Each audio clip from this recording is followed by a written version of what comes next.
Hello guys welcome to my uncle's kitchen. जय जगन्नाथ बंधु मैंने अंकल्स किचन तरफ आउ एक न्यू रेसिपी नहीं आपण स्वागत जनाऊँगी। आज मुझे आपण नहीं आसी साग घोरा विभिन्न प्रकार साग को नहीं मुझे घोरा बनैबी।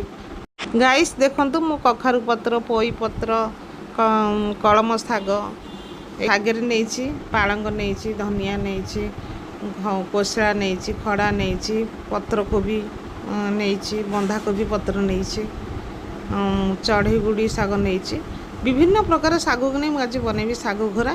एथिरे मु डाली कखारु आलू टिके दे भल भाव सिझे देती लुण हलदी दे देखंतु मोर डाली आलू कखारु सिझी जाइए। एबे कड़ई तेल दबा टे फुटन पकेबा कि कटा पियाज पकेबा टे ब्राउन कलर हवा जाए भाजीदबा।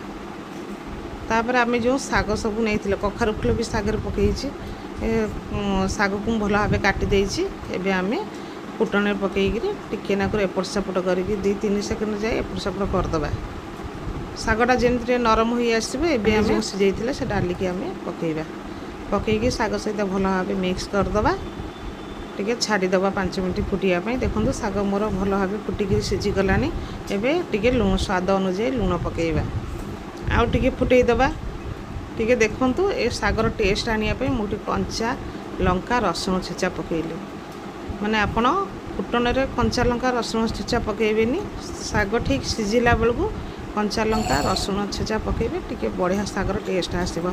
एबे देखंतु आमर साग टे मंड होगापाई मुझे अटा गुंड पकई आपण मैंने चाहिए अरुआ चाउलर गुंड ना मुड़ी गुंड नचेत भात भी पकई पारे।